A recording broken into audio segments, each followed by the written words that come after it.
O governo federal enviou para o Congresso, no dia 18 de março, um projeto de lei que altera as regras do imposto de renda da pessoa física. O PL 1087 busca cumprir a promessa de campanha do presidente Lula de isentar de imposto de renda quem ganha até R$ 5.000 por mês. Além disso, o projeto prevê ainda um desconto no imposto de renda para quem recebe entre R$ 5.000 e R$ 7.000 por mês. A expectativa do governo é que 10 milhões de brasileiros sejam beneficiados com a isenção total e mais 70 milhões sejam beneficiados com a redução no IR devido. Para compensar a perda de arrecadação com a medida, que o governo estima em quase 26 bilhões de reais apenas em 2026, o PL pretende, ao mesmo tempo, aumentar a tributação dos mais ricos, introduzindo uma alíquota efetiva mínima de IR para quem ganha R$ 600 mil por ano ou mais. Essa medida, por sua vez, deve impactar 141 mil brasileiros. Segundo o governo, mais de 80% dos rendimentos dessa população mais rica são isentos de imposto de renda, enquanto 69% dos rendimentos do restante da população são tributados em até 27,5%. Com isso, a alíquota efetiva de IR de quem ganha mais de 600 mil por ano é de apenas 2,54%. A expectativa do governo é arrecadar 25,2 bilhões de reais com a tributação de quem ganha mais de 600 mil por ano e mais 8,9 bilhões ao cobrar IR sobre remessas de dividendos ao exterior, outra medida prevista no PL. A proposta ainda deve passar por alterações no Congresso e já circulam muitas críticas a respeito da clareza do texto e pontos que precisariam ser esmiuçados, fora a desconfiança por parte dos economistas em relação às estimativas de compensação do governo. Mas a partir do que já se sabe hoje em relação ao texto do PL, como ficariam as regras do IR para cada faixa de renda caso fossem aprovadas como proposto?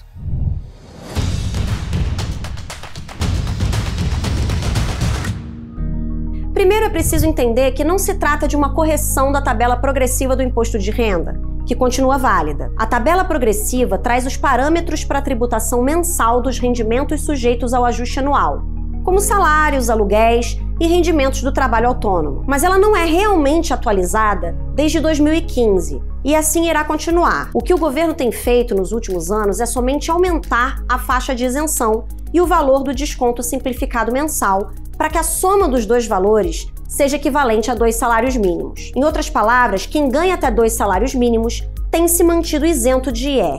Essa continha de chegada, consequentemente, aumentou o limite inferior da faixa de tributação de 7,5%, mas não afetou os demais limites e alíquotas da tabela, que se mantiveram os mesmos. Na sua reforma do imposto de renda, o governo propõe que a tabela progressiva continue válida, mas que agora aqueles contribuintes que recebem até R$ 5.000 por mês fiquem totalmente isentos de IR.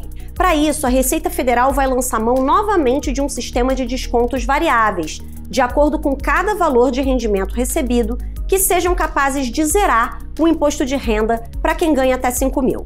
Em outras palavras, esses contribuintes terão um desconto de 100% no imposto de renda devido hoje. Seguindo a mesma lógica, quem ganha entre 5 e 7 mil reais por mês também vai receber um desconto no imposto de renda e pagar menos do que paga hoje, mas não vai ficar totalmente isento. Cada contribuinte receberá um desconto específico para o seu valor de rendimento, calculado a partir de uma fórmula apresentada no PL. Quanto maior o rendimento mensal recebido, menor o desconto no imposto de renda, até chegar a um desconto zero para quem ganha R$ 7 mil. Para quem ganha acima de R$ 7 mil, nada muda em relação ao que já acontece hoje. E para os mais ricos? Bom, quem receber acima de R$ 600 mil por ano, o que equivale a uma renda mensal de R$ 50 mil, será considerado um contribuinte de alta renda e ficará sujeito a uma alíquota efetiva mínima de imposto de renda, que pode chegar a 10% para quem recebe a partir de 1,2 milhão de reais por ano. Para definir que tipo de contribuinte se enquadra nessa classificação de alta renda, é preciso somar todos os rendimentos recebidos no ano, incluindo os isentos, com exceção de 3 itens: ganho de capital não realizado, heranças e doações em antecipação de legítima e rendimentos recebidos acumuladamente. Caso as rendas válidas somem mais de R$ 600 mil no ano, o contribuinte fica sujeito a uma alíquota efetiva mínima de imposto de renda. Essa alíquota vai crescendo de acordo com o valor da renda que ultrapassar os 600 mil, até chegar ao máximo de 10% para rendas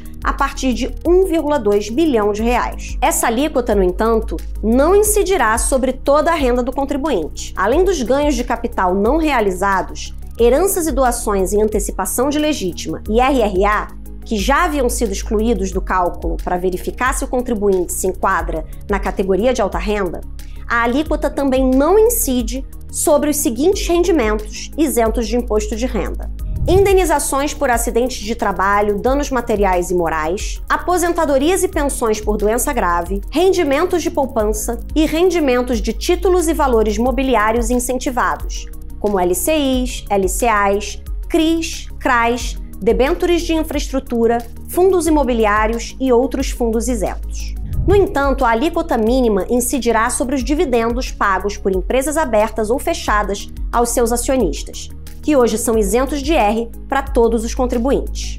Após aplicar a alíquota mínima sobre a renda do contribuinte, a Receita vai comparar o valor devido a título de imposto de renda com o valor já pago pelo contribuinte ao longo do ano. Assim, se a alíquota efetiva dele tiver sido inferior à alíquota mínima, ele terá que complementar o que falta. Do contrário, não será preciso fazer mais nada. Por exemplo, se a alíquota mínima do contribuinte for 8% e ele já tiver pago 10% ao longo do ano, não vai precisar pagar mais nada.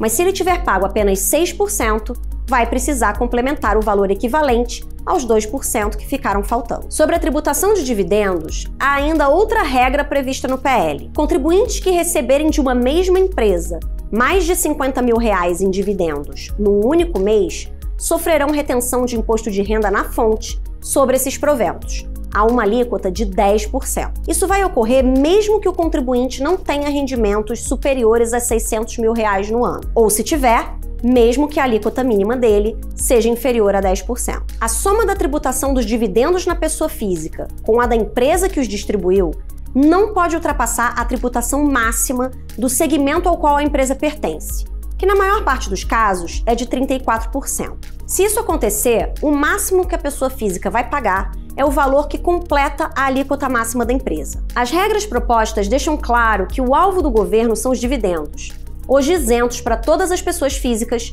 mas que passariam a ser tributados no caso dos mais ricos. Assim, quem deriva a maior parte da sua renda de dividendos, de fato iria pagar mais imposto. Mas quem deriva a maior parte da sua renda de fontes tributadas, como salários e aluguéis, provavelmente não teria que pagar mais, ainda que receba mais de R$600 mil por ano, uma vez que esses rendimentos já são altamente tributados na fonte. No que diz respeito aos investimentos, é possível resumir da seguinte maneira: rendimentos isentos de aplicações financeiras incentivadas, como LCIs, LCAs, poupança e fundos imobiliários, continuariam isentos para todo mundo, embora sejam considerados para calcular a alíquota mínima dos investidores mais abastados. Já os dividendos só continuariam isentos para quem tem rendas anuais inferiores a R$600 mil e também não recebeu mais de R$50 mil em dividendos de uma mesma empresa num único mês. Gostou do vídeo? Então deixa seu like, compartilha esse conteúdo e não deixa de se inscrever no canal do Seu Dinheiro no YouTube.